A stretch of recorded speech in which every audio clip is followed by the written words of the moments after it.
Thank you, Death Row. I love what I hear with the people on the radio in Philly going, hey, the old line may be a little bit banged up and, in New England and, you don't. And this is what I say. Don't you think that's Belichick throwing out fake information? Isn't he known for that kind of stuff? He goes out and signs Jalen Reagor to be a company spy because you got Matt Patricia. Don't you get – hey, don't be shocked if your earphones and headphones go out in that game at Gillette. Let me get G. Cobb in here, man.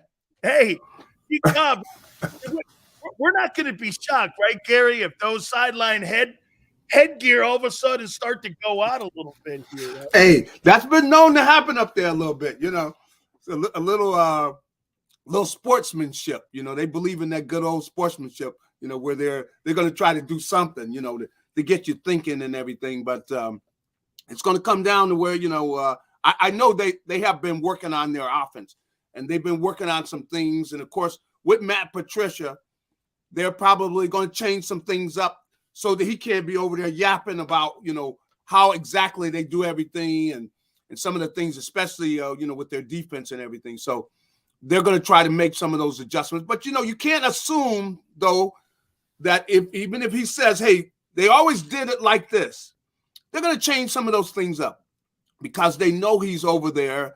And this is part of the NFL because a lot of times information, somebody that played in a certain organization or they worked in an organization, they have something to do with the team that they get ready to play against. So, you got to be able to have some things fluid so you don't just show the same stuff all the time. You got to change things up. So they are going to change some things up because they know Matt Patricia is over here with the Eagles staff.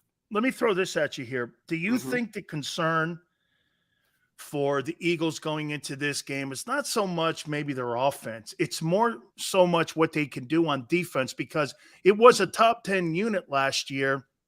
And the number one thing that I would think that you're trying to do, to me, I want to get the ball out of Hurts's hands if I'm New England and get that ball out there to someone else because when he has the ball in his hand, he is their best running option, Gary. So how do you, if you're New England, just play the other side of this. How do you attack Jalen to slow that down? Because don't you agree? Limited reps like that Washington game last year, keep them on the sideline, short field, time of possession.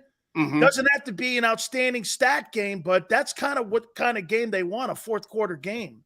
Well, I've seen some teams, where they're trying to play, that the RPOs, where you have somebody stunning off that side, you have somebody blow the quarterback up. That's right. And where they're coming and they're going to attack him and make his reads hard to where he's really not sure. Should he hand it off? Should he not hand it off? Because that was the core of their team last year with regards to offense. They ran those RPOs. Now, with regards to the passing game, they got to think of some ways to take some people away. And that's going to be the difficult thing. Is sometimes they're going to have one of the linebackers is covering the tight end, and they're doubling one of the other guys. So that's where it's going to be difficult for them because the Eagles have strengths where you really don't want Dallas Goedert one-on-one with one of your linebackers. You really don't want that because he could beat the guy, and then he's big. He's a tough guy to tackle. So if he catches the ball, he breaks the tackle. He's running down the field, and you got problems. So they want to double team AJ sometimes. They're going to want to try to take him away at times, and Devontae. But, you can't do all of that at once. So I think that, they're going to be playing games. They're going to try to show different looks. That's one of the big things is they're going to try to disguise what they're doing. How about this, Gary? Yeah. Do they have a closer? And I opened the show with this. And what I mean by that is last year they allowed a lot of teams to crawl back into football games late in the year because they relied on Hurts's legs so much that, and even with Sanders in the year they had that RPO offense, once you have a couple 3-and-outs, I mean, you allowed teams to come back in on them, and they were really a football team. And you know what? As dominant as they were, they still didn't. They had to play. Weren't there a lot of games last year where they had to play 60 minutes of football with the close games out? Have they remedied that? Some of that has been, that was the way they played last year, which is they come out and they strike, boy. Yeah. They come out and they are on the attack to get a lead. And then they kind of, they kind of take the foot off the gas, and they wouldn't come out in the second half with that same ferocity. They come out, we're just going to run it. They got to do a better job of staying on people, put them away where you don't make it exciting at the end. We don't, just put them totally away. But in the second half, they really just took their foot off the gas. They jumped on them at the beginning of the game. They knew places where they could exploit. And then in the second half, it was basically run. We're just going to run out the clock. Why do that? Why not just go ahead and make it where they do not have a chance to come back? And we're just going to keep scoring till you don't have a chance to come back. And then we'll put in the backups, But they didn't do that. They would get the lead. They come out on the attack. And, they did a great job. And we're going to see whether, Brian Johnson and that crew, of course, Nick is still over there.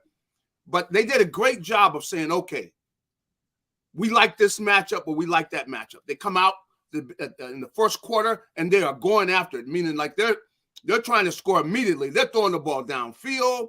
They're on the attack. They get a 21-10 lead or so, and then they just want to run the ball. They don't try to really keep scoring. Garry, do you think that is collateral damage from the RPO offense? And let me go here with that. I mean, it's really not a progression reading offense. It's a decision-making offense. Correct. He's got to determine whether or not to hand it off, to throw it, or to run with it. That's really not progression reading. You're actually taking, and I'm not saying he can't. I'm just saying. I think they're going to be doing more where he's going to be doing more just straight drop back. I think they're going to do. Oh, so you think they're going to get more into high turnover plays? Well, then, right? I tell you, at the beginning of games last year, they were drop back on the attack, and then they would go to the RPOs. See, where they're running out the clock with the RPOs. But a lot of times last year, they come out. They knew there was a matchup they liked, and they would go after it, man. Strike at, whatever, one of the corners, or it's one of the safeties deep. They come out and they would jump out to a quick lead and always go into halftime with a lead. But they come out in the Garry, second half. Think the route tree? You think the route trees are going to be different than they were a year ago? They still want to be balanced. Yeah. But you think it's going to be more 7-step and 5-step stuff than what we saw? I think it's going to be more of that. And then, they're going to be running where they got the backs coming out and they could be able to, check downs will be there. If he doesn't see anything down there, they want him checking it down to these running backs because they don't want him doing as much scrambling. They want him to check that ball down. That's why they went out and got Swift, a guy who's a good receiver. So they want to checking it down to him. They don't want him running as much, and he's got to be smart about that because, that's really the main thing that could derail the season would be him getting injured. If he's getting the ball out of his hands, it's just too much for a defense to have to deal with. Swift he's rough coming out of that backfield running routes. I mean, I see running routes against the backers, just killing them really in practice. Absolutely. So, yeah. Garry, do you have a problem with the Eagles not having a punter right now named? Yes. I don't know why are you doing that? Why don't you go?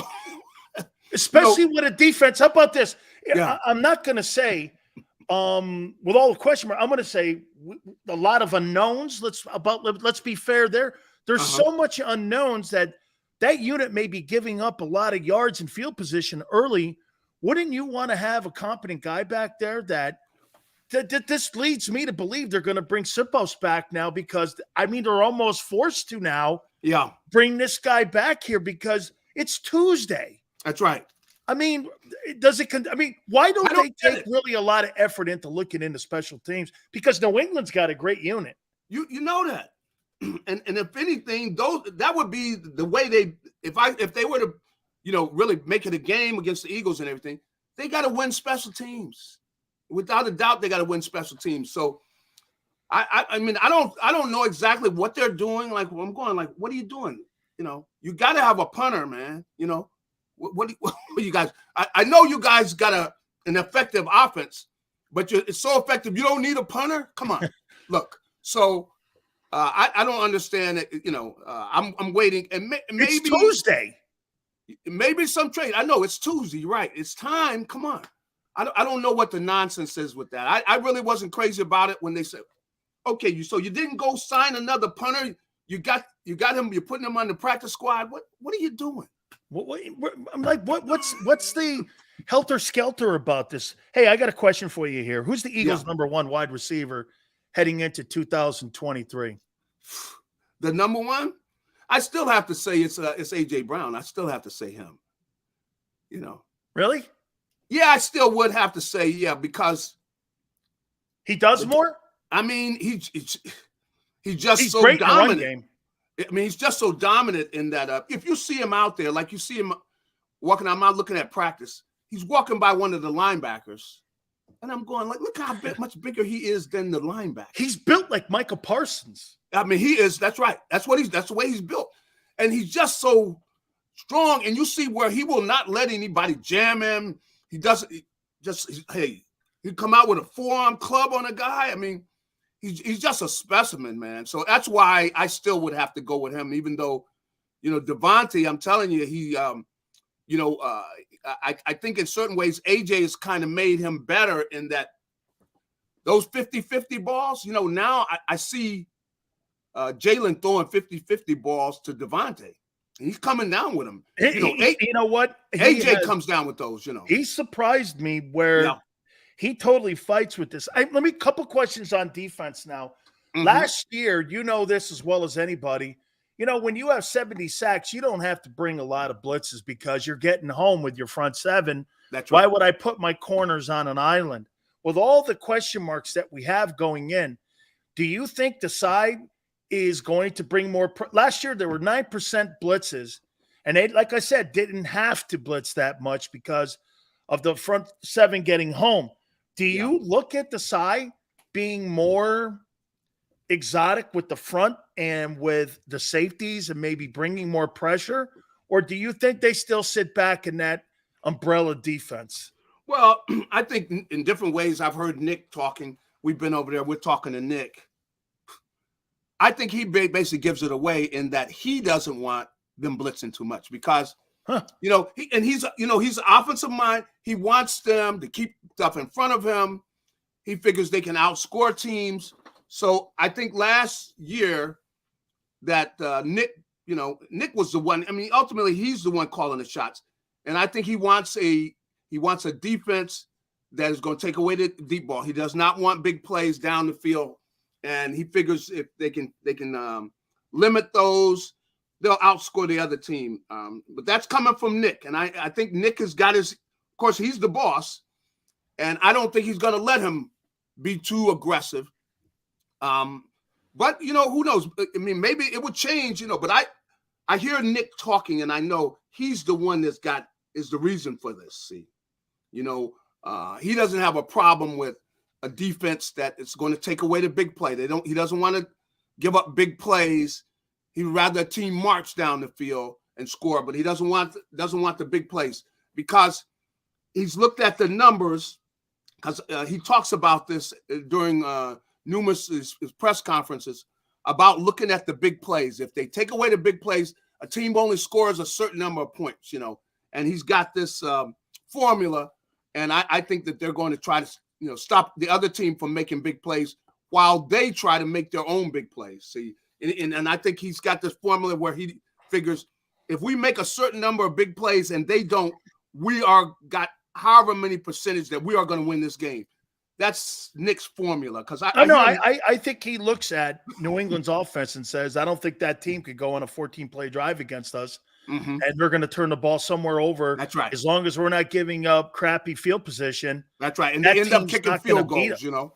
Right? Yeah. Because that's actually more of a philosophy league-wise now, Gary, where I agree. because of all the free agency, salary cap, and all the player movement, Mhm. hey, for a team, every team is not loaded like the Eagles are Yeah. loaded because Mhm. there's so many deficiencies. I got a question for you about Jordan Davis. Uh-huh. If he doesn't start that game versus New England and he's a rotation guy, you got a problem with that? I mean, 13th pick in the draft, or does Well, it matter now anymore? I think that's where he's at. I mean, I think he's going to start in that they will start a certain group that, and he'll be a part Oh, of you that. think they put a bear front up there, like a bear look? I think they are going to put some of those up there. Yeah, he's going to get some of that. But when it comes to anything to do with rushing the passer, he's not going to be on the field. He's not there yet. What does that say to you? What does that say to you then? If he's not an every down D lineman, nothing. I've seen some improvement where you see he's focusing on it, trying, where at least he's going to be smart enough to, just push this guy back into the quarterback's face, where he can do that from the nose and be able to help, let's say that bear a front. But Jalen Carter's ahead of him. I mean, there's no. I think he is too. I mean, you know what? I think he was ahead of him when he stepped on the field the first day. I'm telling you, yeah, because he's quicker. He's quicker. Let's say if he's trying to go around the guy, he can do that. You don't see Jordan going around anybody. No, I got to. Before I get you out of here, I have to get your take. I don't know what you saw of the Deion Sanders stuff over the weekend. Yeah, I saw that. I got to ask you because I just kept screaming at my television going, "Oh my God." Yeah. The Travis Hunter kid, Shedeur Sanders. I know. He brought 85 guys into Colorado as an ex-NFL guy yourself. Yeah. I don't think it can. JJ Watt even said it. I don't think it can be addressed enough that what this guy did going into that program and how he's got everybody believing. I'd love to hear your takeaway from it. I was checking it out. Believe me, I'm going like, wow. First of all, he brought he brought athletes in. Some of the kids can run. And the thing too is you see he's got a relationship with them where, they believe they're going to win. The kids playing with confidence. They started out that game. They weren't intimidated by, TCU. I mean, they're going like, hey, we're going to give it to you guys. And that they're going to beat some other teams too. You know that. You can tell that they have got they've got some talented players. And I could see where they mentioned during the broadcast that his son, the quarterback, is was talking to Tom Brady. You could see he was doing. Oh my God, the way he taking what they gave him. He looked like Brady. I'll take it. I'll take this. I'll take that. He looked like Brady out there. Yeah, man. Getting the ball out of his hands. I mean, how many? Look, I played with a bunch of quarterbacks where you're going like, dude, just take what they give you. A lot of they will not. They got to be greedy. They got to be taking chances. No, he gets out of his hands, so the guy's got a chance to run with the ball. He hits him in stride. I mean, I was impressed with him. I'm going like, why haven't I heard more about this quarterback? Man, most of the stuff, Gary, is on YouTube because he played at Jackson State, and you're like his first Power 5 game against the national. It's not like he's taken on a 4-17. That team played for the national championship last year. That's okay. Right. And he threw for 511 yards in that ball game with no picks. And here's the thing, too. They only, with all those guys, 85 players, they had 6 penalties. I know. I heard him talking about that, and I got to give him credit. I mean, they were well coached, but a guy I know from USC, Dennis Thurman, is on their defensive staff, and that's crazy. Great. Yeah. Dennis Thurman's the DB coach. Yeah, he's back there. I'm not sure if he's DB coach or assistant coordinator or whatever, but he's back there, and he's a good teacher. See, they got guys that are good teachers. So just with looking at the quarterback, you see a smart football, and you don't see that a lot of times. You don't see kids, especially young kids, they're not going to be playing smart. And I can see where, man, look at the way he's playing. He's taking what they give him, and then he's taking shots. When he can take a shot, boom, takes it. But he's playing smart where he's not putting the ball in jeopardy. Really, the other quarterback for the other team, he really cost them because those 2 times they went down there, they turned the ball over down in the red zone, and that's what ultimately cost them the game. How about this? Last question on this. Do you think an NFL owner would ever give Deion an opportunity to coach like Arthur Blank, maybe the guy who owns the Atlanta Falcons? He goes back down there and coaches Without a that doubt. team? Yeah, it's definitely. I mean, I can see what happened because the big thing that he's doing, and I had talked to, Dennis Thurman, about what they're doing there. And, hey, he gets guys who know what they're doing. He lets them do their job. Coaches too. Yeah. He lets them do their job. He will add in where he can, but he's not going to be over the guy. Look, I brought you in here to do this job. You do this job. We're cool. And he's got things organized. And then the kids, he's got a good atmosphere where the kids can have some fun, but you're going to work. We're going to have fun, but we're going to work, fellas. And we're going to be ready, and we're going to win. So they got that kind of atmosphere. And the thing that he said is, look, the kids believe. They do believe. You can tell it in their posture and everything. So and in the results. And of course. So, I mean, 85 new faces. Yeah. One-win team of a year ago. Yeah. Taking on the defending national runner-up in their place, 100 degrees. That's right. And you put an exhibition on like that. That kid, Travis Hunter. Yeah, he's a player. Oh, he's a player, man. He's Deion Sanders. I know. That's really, you're right. And you know what I heard Deion say? That he's going after some other kids that, do the same thing. They want to play both ways, And if you got a kid that's that talented, where he can indeed play both ways, whew, and you stock the team with a few of those guys, he's going to get a lot of people nervous around the country. I'll tell you that. I'll tell you that, man. If I'm them people in the Southeastern Conference, man, I hope he knows and get that Gator job because Mike Canes, I don't want him down there in Gainesville, man. That's not a good place for him. Gary, thank you, my friend. I appreciate it. All right. Hey, have a great day. You got it. That is our good friend, Garry Cobb. Don't forget, Fox 29 covers the Philadelphia Eagles, too, as well. Hey, speaking of the Eagles, your official home of the Eagle fans is Hooters. That's right. And it's the official home of the National Football Show with Big Sills this year. We are so excited about our great relationship. Do me a favor. Log on to northeasthooters.com to find one of the 7 locations nearest you. We're going to be doing so many great events at the King of Prussia one. You can go to my Twitter page. You can see the schedule when we're going to be in town. This is going to be off the charts here, man. By the way, also, if you don't want to go to the place, you want to order online, Hooters to Go. That's right, HootersToGo.com.